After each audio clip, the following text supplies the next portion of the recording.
Hi there, everyone. Welcome to your second part of our current series, Keys to Success. One of the main reasons why I am bringing you this series right now, I know, a crazy time. For those of you who are here in the States, Thanksgiving Day is tomorrow, and then we go flash right into the holidays. But this is the most important time that you really stay connected to your business, connected to your team, connected to your customers, and just connected to your writable, your passion, your drive to success.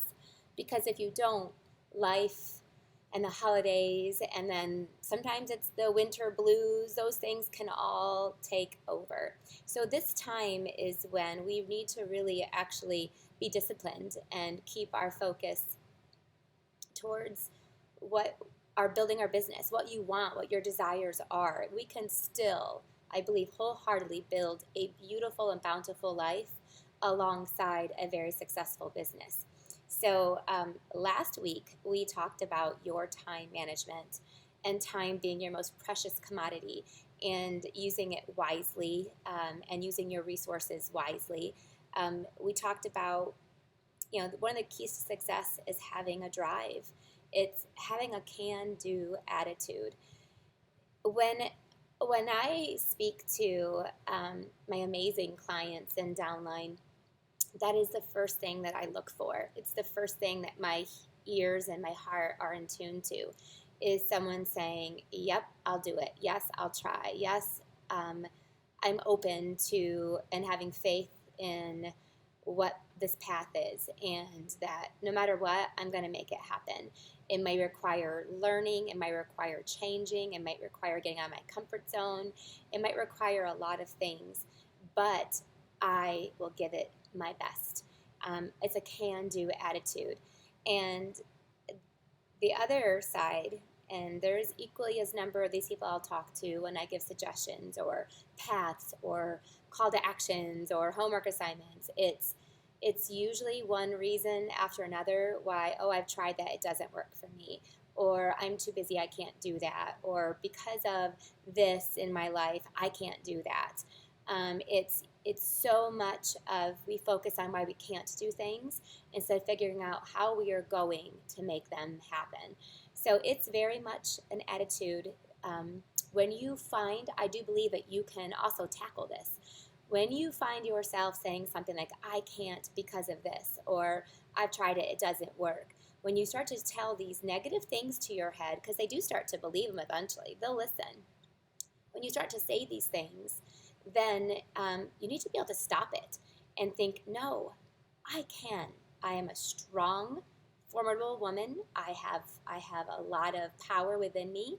I have a power and a heavenly Father who is behind me, a support system, friends. I can do this. I don't know how yet. Not quite sure how I'm going to make it happen, but I'm going to try. And I shared with you last week a lot of personal things that no matter what, at the end of the day, as long as you try and give your best, the worst thing that can happen is that it doesn't work. But I can promise you, you've learned many things along the way, and you probably learned how to make it work the next time you try. So, what I want to jump into is our second key. And this is a really, really important one. I've done complete training topics on this. Like one of my most popular trainings is what to charge, because it's the question I get asked all the time. Like I get asked it every day, probably 4 or 5 times a day. Like, Rhonda, I want to hold this event. What should I charge? From team members, new team members, ones that have been around for a long time. And so I actually formulated a handbook that would give you formulas on you could plug numbers in and knowing what to charge. Because knowing what to charge is, again, your confidence moving forward. You can plan things when you know what you're going to be charging. But one of the key aspects I see of successful people and successful demonstrators in general as well is that you price what you are worth. So go ahead and pull out your handbook. We're going to go into our second key, and it's price what you are worth. People who are successful do not offer the cheapest classes out there. or they don't price their projects dirt cheap. They have often and do have earned respect and value from their customers. But first, before we can jump into this, you need to begin to respect and value your worth first. And that does come through time and confidence building activities where you understand what your value is and what you're worth. So, before I jump into the next three questions and give you some examples, I want to make sure that's very clear that some people are so desperate for customers. I just spoke to one of my favorite training clients on my Elite Mastermind, and she's one of my favorites because this is what she said yesterday or this week, and if she's listening, she'll know it's her, and just know that I love her to pieces. And she said she offers an event, and my first question I always ask her is, well, what did you charge? What was your structure?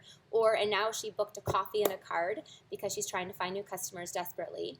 And I asked her, what are you going to charge? How are you going to structure it? And she says, well, I know what you're going to say, but I'm offering it for free anyway. And I was like, okay, then I can't help you. If you know what I'm going to say, but then you still choose to do it differently, I'm not quite sure if I can help you. You will learn from yourself because you learn that it won't work. You'll learn that, not that it won't work.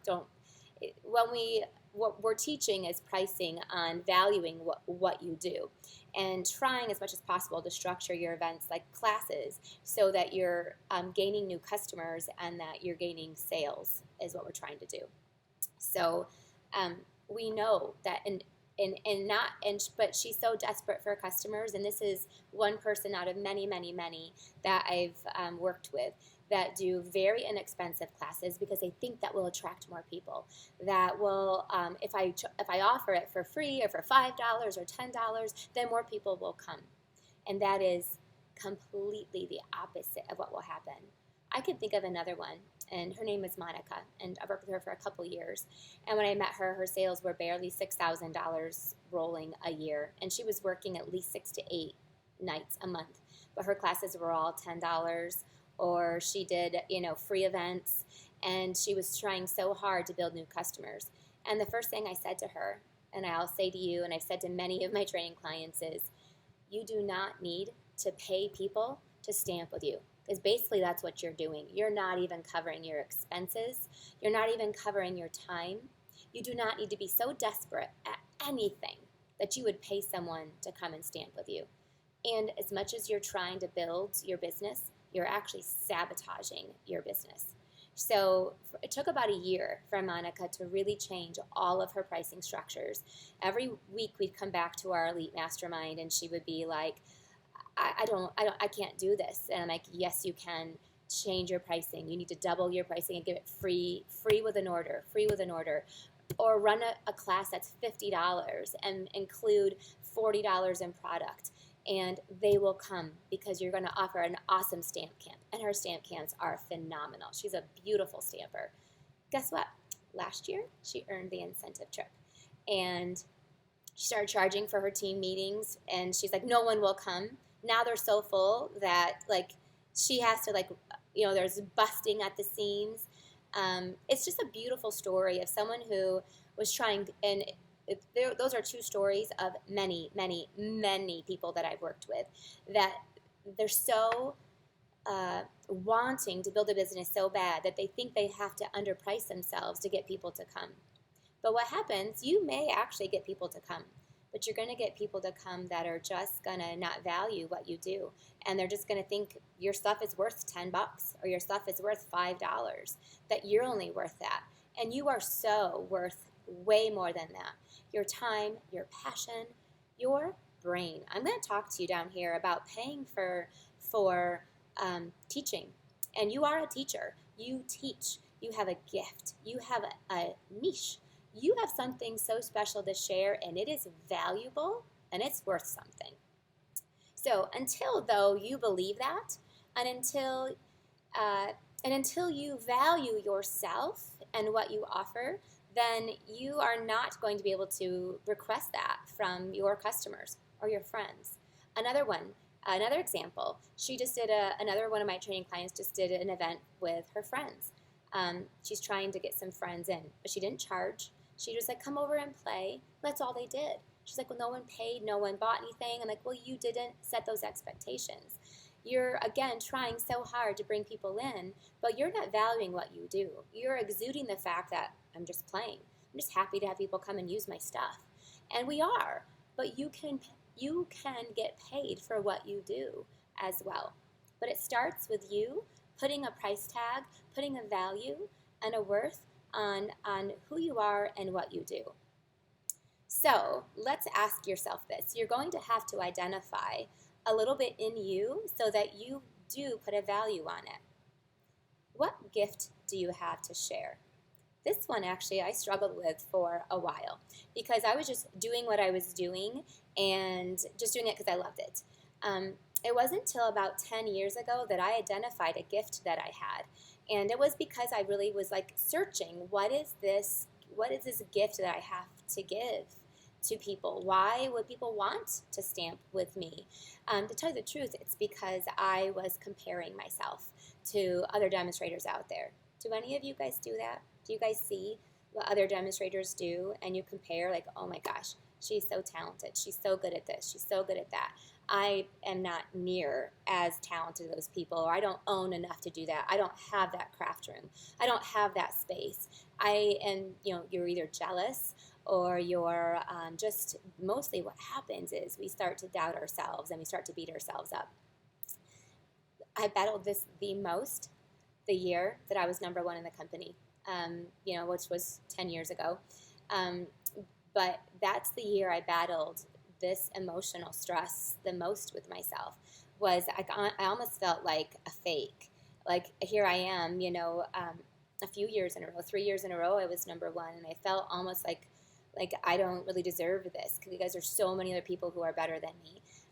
I'm very good at the business side of things, but when it comes to stamping, and this was in the internet world, started to take over, and I could really see what people were doing, and I was like, oh my gosh, I am going to fail or I'm going to fall really hard because I'm not like these people at all.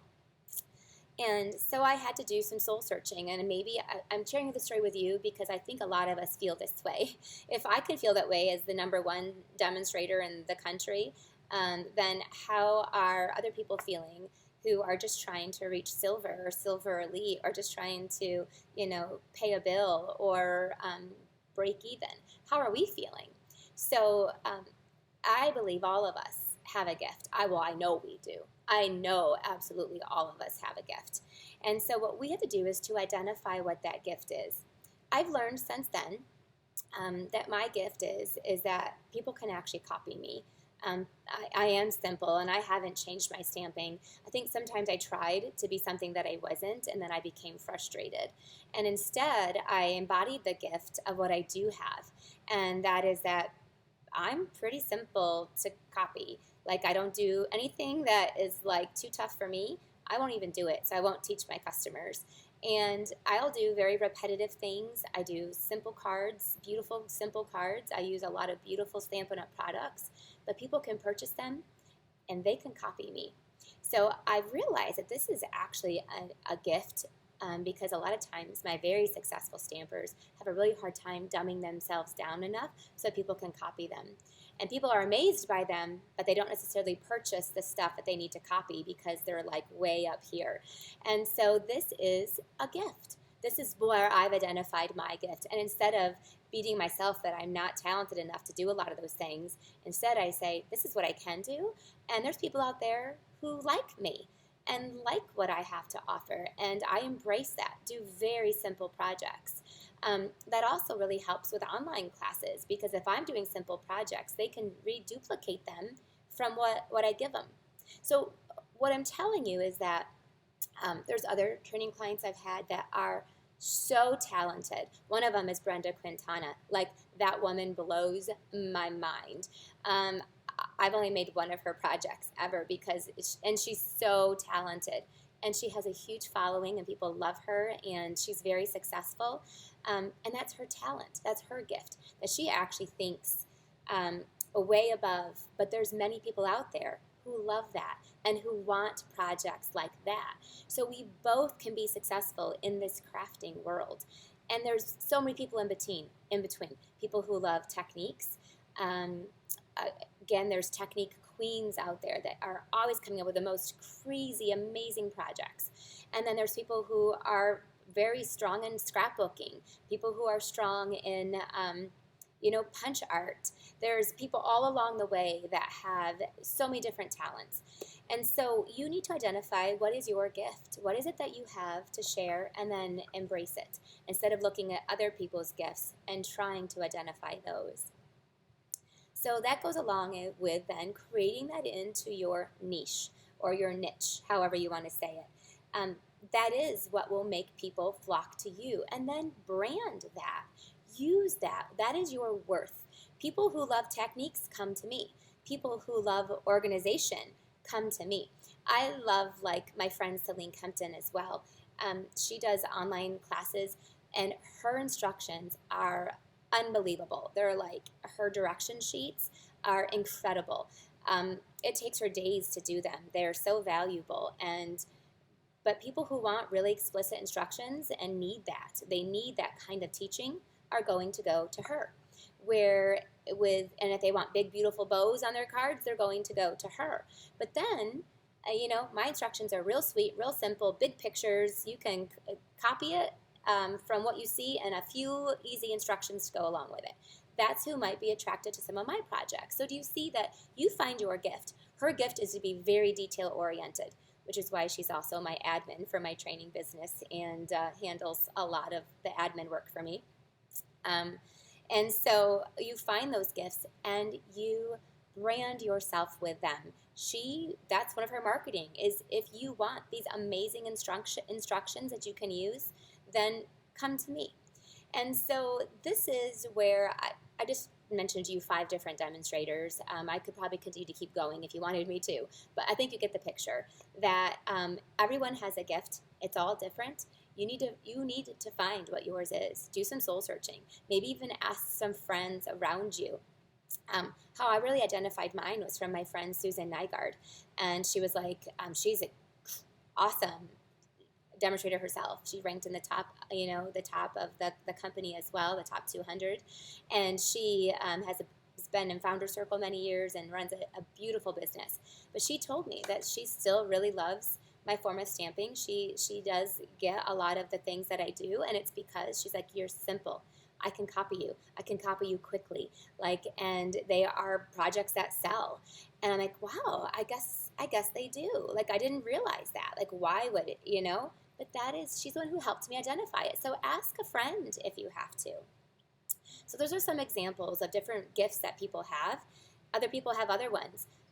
Again, my friend Angie Judah, her number one gift, and has been forever, are really awesome 3D projects that are really easy to duplicate. They're perfect for so many gift-giving, class teachers, and all those kind of things. So that's her gift, and she typically sticks within that. So figure out what's going to make you special, because it does make you special, and begin to see the value in that you do have something to give. If it's really super simple stamping, or if it's really detailed stamping, and where you fall anywhere in between. You are a teacher, and you have many gifts to share. Teachers are paid for their time, they're paid for their brain and their knowledge, and many teachers get paid from making money from their supplies. So if it's a quilt teacher, they make a lot of money from selling quilting supplies. If it's a painting teacher, they make the most of their money from selling their canvases and paintbrushes and paints. If it is a teacher itself, a lot of people, they sell from the resources that they use. You can make money from the supplies that people sell to be able to create their knowledge. So, here's another example. A huge thing right now out there are people that have created, outfits, putting together clothes, putting together, accessories and bags and jewelry with outfits, because I stink at that. But then they sell those things. They're affiliates to all these things, and they make money from that. So if you have a knowledge, if you have a gift, put it all together, teach people how to use it, and then sell the supplies you need to be able to make even more money to get paid for your knowledge and your time. I'll give you 2 examples here, because then you're going to say, you know what, but people aren't interested. I hear that all the time. I don't have crafty friends. People aren't interested in what I have to offer. So let me tell you, other teachers out there, I have a teacher friend. She goes and does lots of workshops and classes and events, and she is a DNR instructor. So she teaches about like wildlife, and oh my gosh, you mentioned the word wildlife and this woman just comes to life. Kind of if you mentioned to me about card making and crafting and, paper crafting, my heart lights up. Color, what you're scrapbooking, all that stuff. My heart just lights up. She's just talking about her wildlife, and I'm like, oh, okay, I'll listen because I love you, but really, it's not something that, I would never pay to go to one of her workshops. But other people pay a lot of money to go and sit through her workshops. And she teaches teachers to go and also teach. She gets paid a lot of money to teach. And people pay a lot of money to sit through her events. I never would. I'm not interested.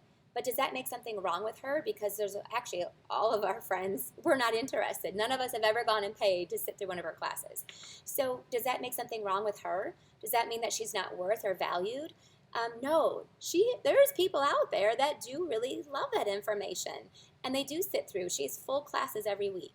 So you have to understand, just because certain people in your life or people you've talked to that aren't interested doesn't mean that other people, there's hundreds and thousands and probably millions of people out there that are interested in what you do have. You have to go out there and find them and let them know that you are a teacher of this.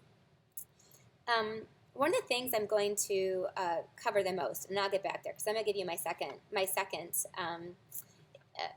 analogy. I have another friend who is a doctor, and she teaches at a college at Baylor University, and she's extremely successful, obviously, and she's also a friend and has kids. I've never paid to go sit through one of her classes. Actually, it's not true. I've had her teach for me, and I've sat through some of her classes. They're amazing. But I don't, I'm not interested necessarily, or other people, I am really interested, but some else people are not interested. We don't pay to go sit through her classes, but other people pay a lot of money, lots of money, to sit at her feet and learn. She has all this knowledge, and they pay for that knowledge. They pay for the instruction, and I'm sure they even pay for some of the supplies that she has to offer to help them build their businesses and build their marketing plans and so forth.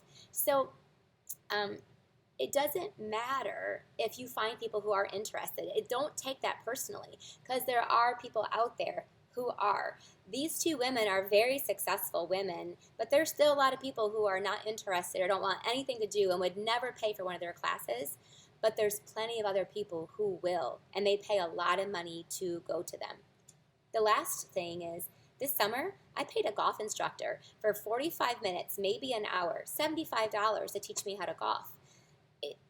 People will pay for your value and what your knowledge is. So you just have to find them. Now, my other friend who doesn't golf, she would never pay that, never would.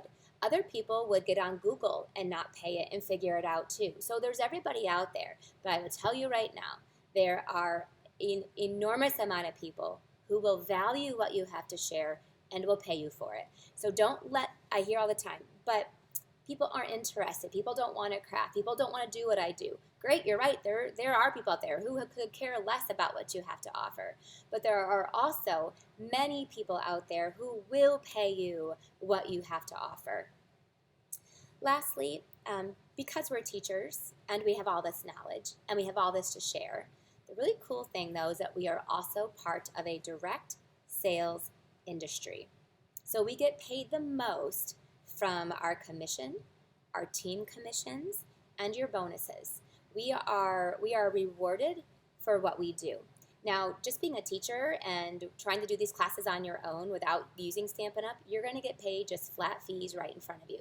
be very difficult for you to make a substantial amount of money from that. You might make a nice little pocket of change, but a lot of times you have all your supplies to keep buying, you have all the upkeep of having to have a studio and a class.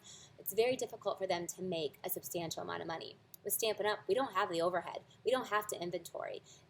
We don't have all those overhead costs. So we can get paid directly from our commissions, from our team commissions, and from bonuses. So we have the beauty of being a teacher, crafter, paper crafter, business owner, but also having Stampin' Up have all of the work part of it that goes behind it. And then they pay us. So I always use this scenario when we're talking about getting paid. Don't let the pennies on the floor, even the dollar bills on the floor, don't focus on those so much that you're missing the big money that's floating over you, that you're missing all of the big dollar bills, the substantial money that's floating above you, because you're like, I'm going to pick up this penny here. I'm going to pick up this penny here. I want you to look up. Look up and see what's available to you when you price yourself accordingly. Don't let a little $10 class or a little bit of money here distract you from pricing your classes what they're valued at, and for pricing and realizing that you're going to get paid the most through your commission, your team commission, and your bonuses. That's where you're going to make enough money to start really making your writable happen. So here we go. We're going to dive into pricing your key to success, but I wanted you to absorb a couple of those key things before we can move forward. Price yourself what you're worth. Cheap classes do not value you. They do not end in bigger volume. Cheaper classes end in a lot more work with less volume. So you might have a lot of people who come, but if you're not making money or sales or commissions or bonuses, then you're not getting paid what you're worth. You're not earning trips. You're not earning extra commission. You're not recruiting because everybody just wants to come and give you $10. Why would they buy the starter kit? Why would they even want product? Because they can just get your cute stuff for either free or $10 or whatever you're charging. So, and really remember this, not everyone's going to be interested in what you want to teach. Not everyone is going to, but many will. You just need to be where those people are. You need to go out there and find them and put out your value and put out your knowledge and then charge accordingly to it and see who will start to value you and want what you have to give. You have a gift. I need you to identify that gift. I want you to really think about it and write it down. Share it with us. Let me know. This is going to be one of your homework assignments. And if you don't know what your gift is, then you know what? You need to ask a friend. Ask a sideline, a downline, an upline. Ask your husband, your mother, people who know you. What is your gift? All right, for the last little bit here, we're going to talk about specific pricing. Pricing is key to your success. Each month, you can have 3 price points on your calendar, and I recommend eventually working your way up to all 3 of these. It depends on what level you're at in your business. If you're just starting off, you're probably only going to have level 1 and level 2. Level 3 comes, or you can try all 3. I believe these can fit into pretty much any business model. Even if like you're trying to earn, you're trying to get to Silver Elite, you can do retreats and stamp camps. You can do these things. And every pricing point has a place on your calendar. So number 1 is always having an entry-level class. Even for someone, for me, you may consider completely successful, I still have an entry-level class on my calendar. I need to always be bringing in new people, and I also want to fit into everyone's price budget. So if someone is on a very tight budget, they can still afford to come to this class every single month. So an entry-level one is everyone can attend. The average cost would be $20 to come or free with a minimum order. Typically, this class may only cost me free or a couple dollars. So that $20 is a pretty big price point, but that's what it's worth. It's because it's also, a 2 to 3 hour class. It took me all day to prepare for, and for them to buy all the supplies to make those cards, it would cost them hundreds of dollars. So they get to make them for $20 or free with a minimum purchase. What I want them to do is to purchase. And my minimum purchase is either $20 or $25. It's either the same amount or it's only $5 more, because this will make sure people order. If you right now run classes where people are not ordering, you need to adapt a new pricing structure. That will change it overnight. So keep your fee a little bit higher. My fee is actually $18 because I live in an area where that's actually a little bit of a higher amount. They started off at 10, then we went to 12, then I went to 15, and now they're 18. And eventually, if Stampin' Up! Does another price change, they'll be 20. But it's free with a minimum of a $25 or more order. No, I'm sorry, with a $20 or more order. So the point is, I want everybody ordering, collecting product, becoming stampers, becoming like us, where we have, collecting everything. So this class should be held every month. But then also people can come and just pay $20 if they want to. If my team members want to come, if other demonstrators want to come, if people who are on a fixed budget want to come, they can just come and pay $20 and still go home with, I do 10 cards, 5 different ones, and they make 2 of each. The common one is to do 4 different cards, 2 of each. So they go home with an awesome value of their cards as well. So this should be held every month. It should be held consistently on the same day, so everyone knows what it is and they can plan ahead. It should also can be given as a free class pass. So when I'm meeting new people at vendor events, coffee and cards, craft fairs, women's groups, MOPS groups, working at the library, whatever you're doing, I can give a gift to new people, not my current customers, but new people, to come and try my class for free. I want you to experience a card class and fall in love with it, and then they're going to want to come again and again, and they're going to pay you what you're worth. But you have to have an entry-level class to be able to give it for free. Typically, you'll make 4 to 8 cards depending on your demographics. A lot of international countries, like the United Kingdom and Canada, your guys' product is, your typical demographic is to do 4 cards. Ours here in the States, it's just a little different. Obviously, it's just about quantity a lot of times. So we do 4 cards, but we double them up and make 2 of each. So that's just common. You got to figure out your niche, your gift. If your 4 cards are a little bit more complicated, then you can only do 4. Mine are sweet and simple, remember, so I can do double, and they still get done in 2 hours. Have a sign up when people come in the door of your pricing, so they know it's free with a purchase tonight, or you can pay $20. They have the pricing right up front. It's in print. I have a big board with it written on it, a pretty chalkboard, a big right board. You can even have a sign made that says with the pricing, so they know what it is. And all night long they can see that this is a class that we're paying for.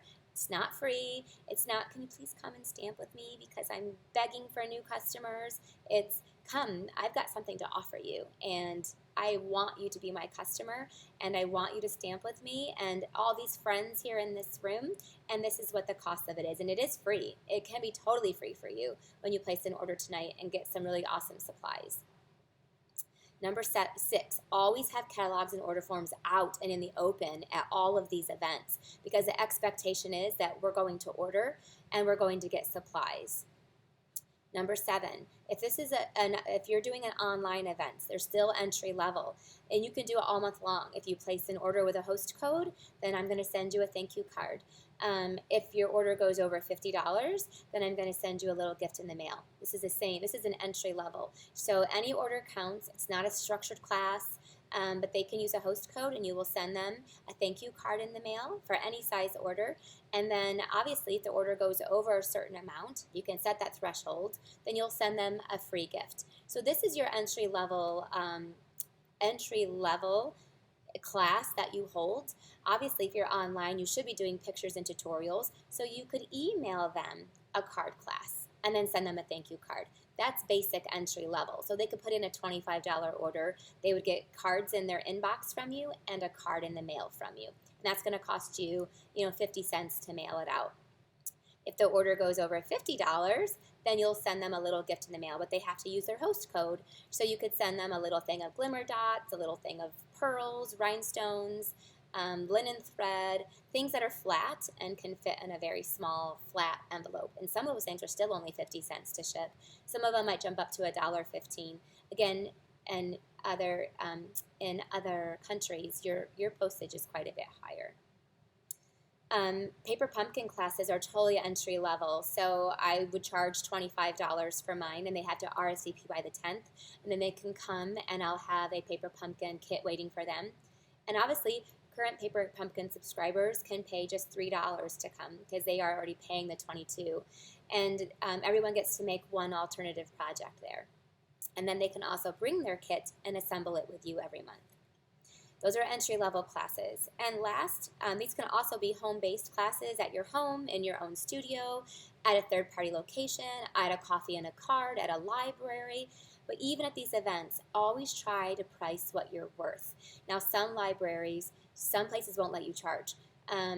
Still, you need to go out and find ones that will let you charge what you're worth. But you can always price what you're worth. Or you can do it right in your own studio. You can do it in other people's homes. You can do it anywhere. You can take, that's the beautiful part, you can take your business on the road. Next, too, is your mid-range pricing. This is where the price includes product, so they're much more expensive. They're usually between $25 and $40. Now remember, these are US prices, so for those who might live in Australia, you might need to double those prices, that I just told you, because your dollar is so much more. Canada, it's usually you need to double it by, you need to meet it, then add on about 25%, 30% sometimes.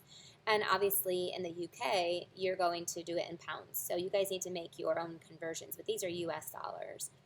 But these mid-range prices always include product.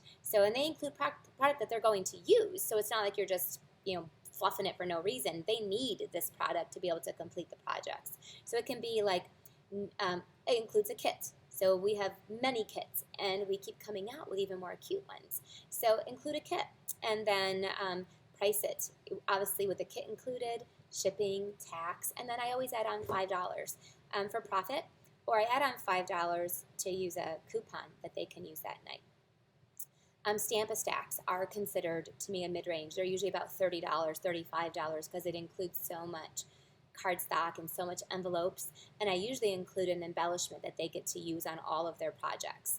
So a thing of holiday rhinestones or a bolt of ribbon or something like that. So it always includes about $20 to $25 in product they're going to use. Number 3 is a themed class that will include a goodie bag. So a themed class like I just did, cutest card class ever, or cutest Christmas class ever, and it included jingle bells and a chalk marker and note cards, and it included Boy Baker's twine, and we made all these really cute projects with it. So then from there, they got to keep all of those things and use them all on their projects, and they were able to add on the mini Curvy Keepsakes bundle if they wanted to. Next is a bingo night because it includes product for their prizes and always a little, some make and takes as well.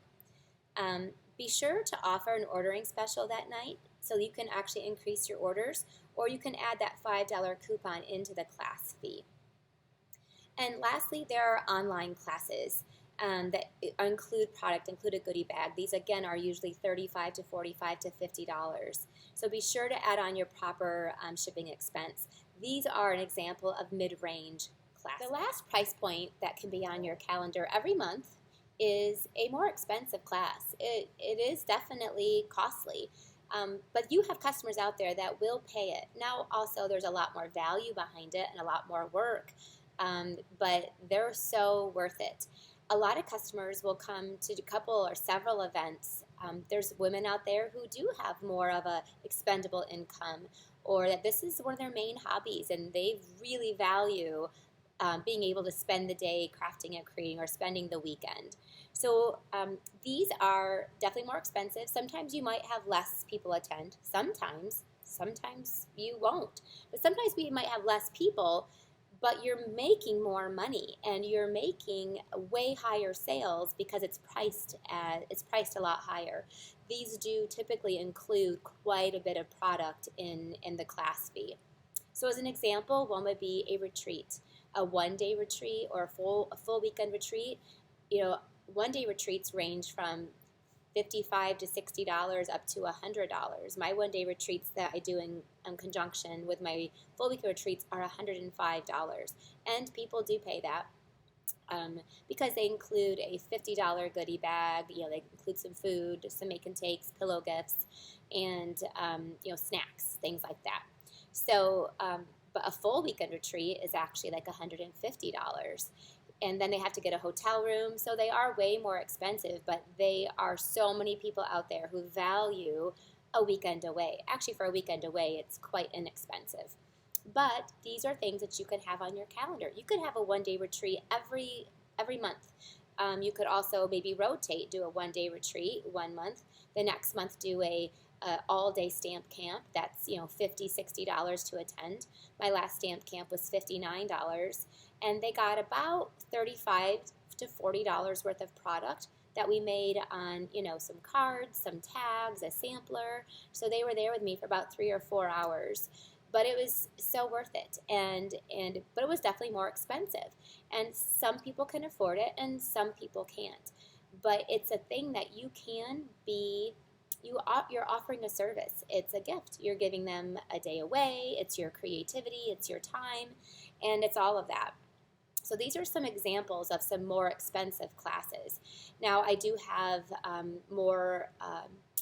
some team members and training clients that do this on a smaller scale. They do it in their basement, but they still are charging $59 for a stamp camp. They may only have 6 or 7 people who attend. But if you do the math on that, if you have 7 people who attend and it includes $40 in product, then your sales alone are already at $280 for 7 people. And then you have $10 profit in there as well. So now you're making $70 extra dollars. That's cash in your pocket. Plus, you're going to get paid your instant income and your volume rebate from your product. So you're making another, 25%, plus maybe another 9% on top of that. So you're making, a few $100 that day plus the $280 in sales for just 7 people. So don't think you can't hold one-day retreats or bigger stamp camps, or with just starting with a space that you have. Sometimes you can rent a smaller hall to start there as well. And thirdly, one of my more expensive events that I hold every month is one of my just a card class. It's a less expensive class. It's only $28 to come to it, but I do add-ons, so they can add on the bundle that I'm featuring, and sometimes the bundle may be $50. So now we're taking my class, and now it's making it an $80 class for some people, and some people do that, and some people still will pay what they can afford. So it's that mid-level class, but then when you add an add-on to it, it becomes a higher price point for some people. So those are the 3 pricing structures that I would recommend having on your calendar. Nowhere in there is there a class where it's just a flat fee and you're just collecting cash. Every one of these instances, we're focusing on product, and we're focusing on you getting paid through your commissions, your team commissions, because whatever you do, your team will do. So if you're doing just small, cheap, inexpensive classes, then that's what your team is going to do, and you'll make no money off of that because you get only paid from them off of the commissions of sales that they put in. So we want them running order classes where people are ordering, classes where they're doing a goodie bag and they're putting in sales that way, or some of these higher priced classes that their friends and family would love to come to as well. And then as a leader, you'll get paid commissions from that too. And obviously, all 3 of these really boost your sales. They'll help you reach way more flex points, and you could potentially reach more bonuses by your team following these price points, and also you following these price points. So those are the 3 different pricing structures. Let's see here. The only place a fee-based anything that's just a fee that has room in your calendar is if you sell tutorials. So along with the classes above. So you can price these 3 classes out as you're priced, and then you can give an option for someone to buy it just for $15. That's usually the recommended price I have for a tutorial is either $12 or $15. If it's for like a retreat, I would recommend $30 for all of the tutorials because there's so many projects that are included in that and so much time. But along with these 3 price points, you could offer a tutorial-only option or a video-only option. That is the only place that I see where a fee is acceptable within your business. But keep in mind, it's not just a fee. They have the options and the opportunities to buy them at the other price points where it includes the product as well. The cool part about even if you sold one tutorial or if you sold 3 or 5 or 10, that is all just straight extra profit into your pocket for work that you would already be doing anyway. So this goes for face-to-face businesses and online businesses as well. Otherwise, these price points will also continue to grow your sales. So you get paid through those commissions, you get paid through bonuses. Your team will start to sell more because they'll be following these business models as well. They'll be running their card class and collecting sales with it. They'll be running kit classes. They'll be running, maybe retreats as well, and then you'll get paid through those. Your team will always follow what you're doing. And one of the keys to success is team building, and we're going to talk about that, it looks like, next week. Okay, a few more key bonuses, a few more bonus keys that I want to talk about that don't follow along necessarily with the pricing, but these are definitely keys to success. These are ones that I've identified in a lot of my successful clients and downline members, and ones that I know are working and will bring you success as well. So I'm just going to cover 2 more in our last 10 minutes that we have together. And this is also where I see people who don't have these things and they continually struggle. So number 1 is not using current Stampin' Up! Merchandise in your classes, using non-Stampin' Up! Merchandise for adhesive, envelopes, cardstock, anything, or using retired product. You can get rid of your retired products. Use it in a buy one, get one free. Have craft sales. Chop up your paper and give it free with purchases. Give your stuff away as incentives for people to purchase current things or book parties or bring a friend. Or just sell it at a craft fair. So you're not going to get stuck with your retired stuff if you use it wisely to build your current business. But when I see people struggling with their sales, and I'm working with them, one of the first things I do is I go look at their projects, and I will see retired ribbon. I'll see retired paper. I will see them using, they'll send me a card in the mail, and it's using a non-Stampin' Up! Envelope, or they'll come to events, and they're using not our adhesive and not our supplies. That is one of the key things I see to people who struggle and people whose sales are low. Because what the behavior you're representing to your customers and your team members is it's okay to not have to buy new stuff, use old stuff. That it's okay to go to stores and buy things that are a little bit cheaper. But there's quality isn't there, and you have no guarantee over it. You can't replace it if it breaks. So one of the things I see with very successful demonstrators they are die-hard using only Stampin' Up! Merchandise and only current product. There is a place, like I said, to use your retired merchandise. Like I said, we will sell it, use it as incentives, but don't focus on the pennies on the floor. Don't try to save 25 cents off of an adhesive because you can buy it in bulk when you can just buy it from yourself and use actually with your discount and your instant income and host rewards, it's actually not that much cheaper. Buy from yourself. Always buy from yourself first and foremost. So that's one of my biggest keys that I see to success. One of the other ones is having a funnel in your business. This is where you will consistently have new customers on a natural basis. You don't have to work so hard for them. I don't have to stress about where my next customers are coming from. I don't feel like, oh my gosh, I have no new customers. Because I have things that are structured in my business that consistently bring them in to me. Those are one of the personality traits, one of the characteristics, one of the keys that I see in a successful demonstrator. And now they've worked to get these funnels started, but now that the funnels are in place, they will continually have new customers. So you don't have to work so hard. You don't have to have such distress or the pressure. You will have new customers in your business on a continual basis, which will lead to new recruits on a continual basis, which will lead to new leaders, which will always mean that you'll be reaching your bonuses and your flex points. So here are some ideas that have been proven to work. That will help you to be able to find new customers on a continual basis. One of those are workshops and private classes.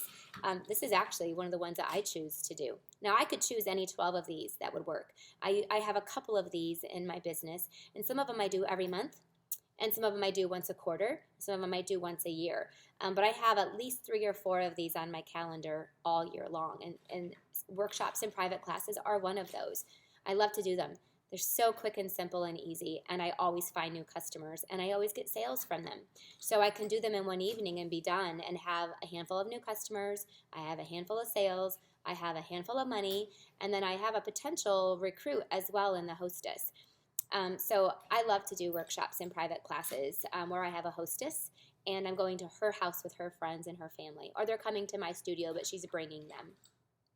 Number 2, community ed centers. These are where people are actually running classes, and they love to have all kinds of classes there.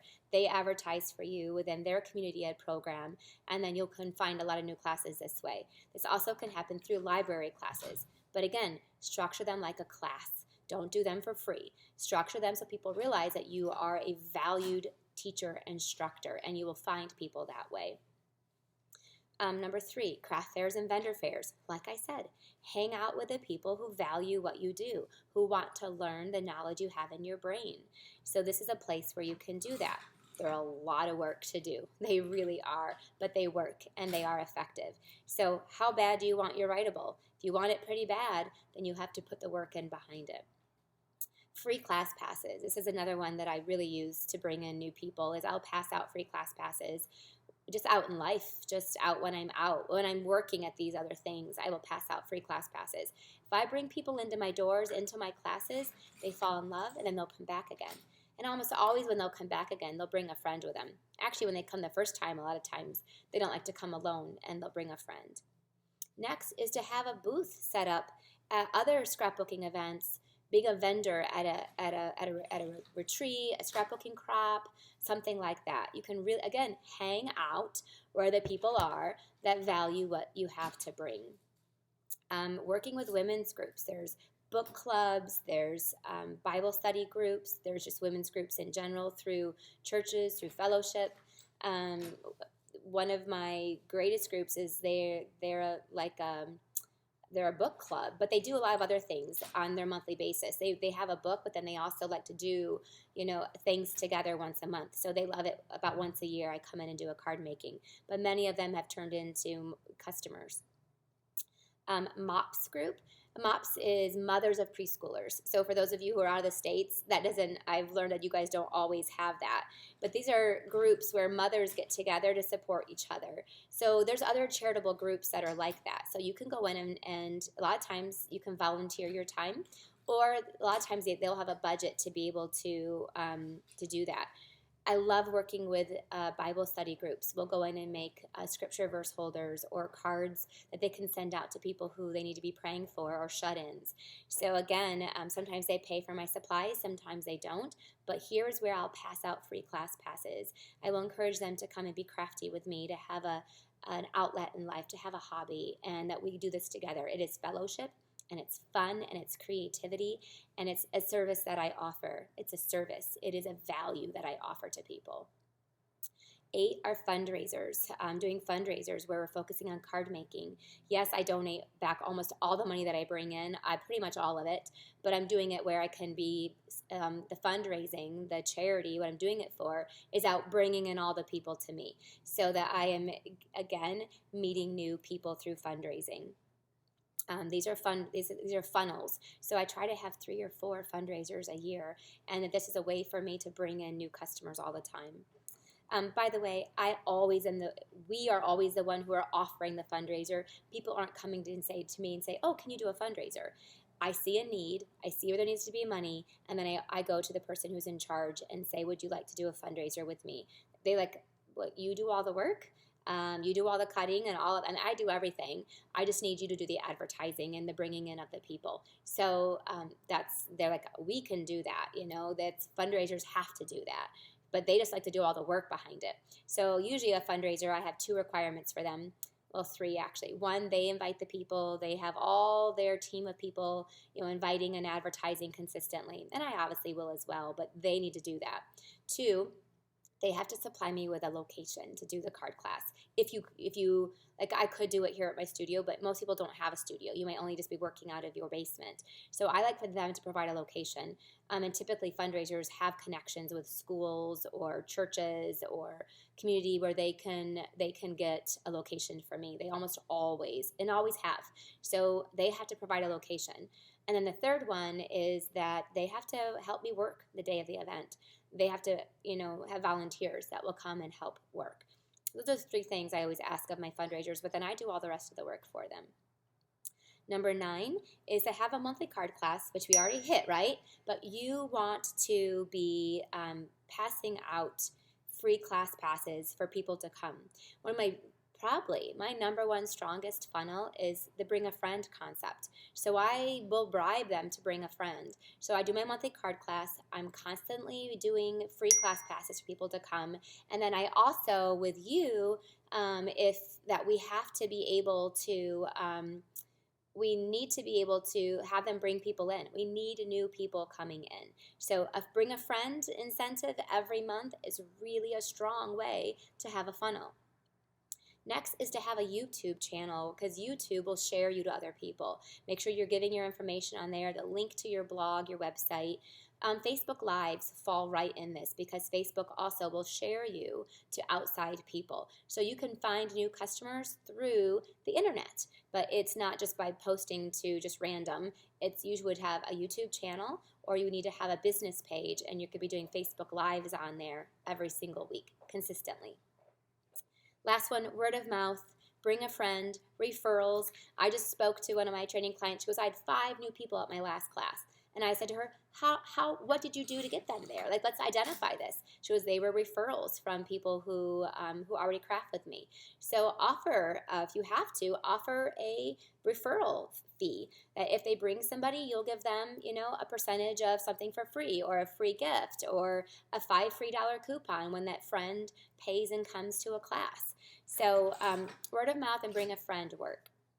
Remember that all of these only work when they're done consistently. They have to be a consistent part of your business. Again, pretty much, personally, I do all of these. Not every month, but some of them I do every month, and some I do once a quarter, some I do once a year, but all of these should consistently be in your business for you to funnel in new people naturally. You should not have to be stressed. You do not have to be stressed about finding new customers, because you'll know how to go out there and get them. All right, there we go. Let's do our call to action so then you can get to work. Number 1, check the pricing on your classes and make changes coming with a new year. A new year is a great way to make changes if it's necessary. If you're missing any 3 of these price points, add it in there. See where you can add them in there. See where you can tweak and change so that you have an entry-level class, at least 1. Sometimes you might have 2. You need to have a mid-range one that includes product or a goodie bag. And you should have a more expensive one that you do, so that you are attracting a higher level of stamper and paper crafter. Number 2, if you still need new customers, of course we all need new customers. So if you can't put those things on your calendar because you don't have any customers yet, and I know there's a lot of you out there that are like that, or if you only have a few customers but you need a lot more, then you really need to focus on these funnels. What 1 to 3 of these can you implement immediately? You can implement some of them in December, and obviously really get focused on it in January. You can begin implementing these things immediately. You always need a way to bring fresh faces into your business. So implement 1 to 3 of them right away, and then if they're not working, try 1 to 3 more. We gave you 12 different ideas, and you can continue to keep implementing them and adding them to your calendar as you continue to need new customers and want to find new customers. All right, congratulations for making it this far. We have gone through, 2 main keys and some sub-keys as well to your success. Now it's up to you to continue to put these things into action. Next week, we're going to talk about the keys to success when it comes to team building, what it can do for you, what it can do for them, and how this is a key to that success, to that writable that you did. What do you deem a success? How can team building help you reach that? And why do successful demonstrators build this in their business? Why do they make it such a priority? All right, have a great week, and I'll talk to you next.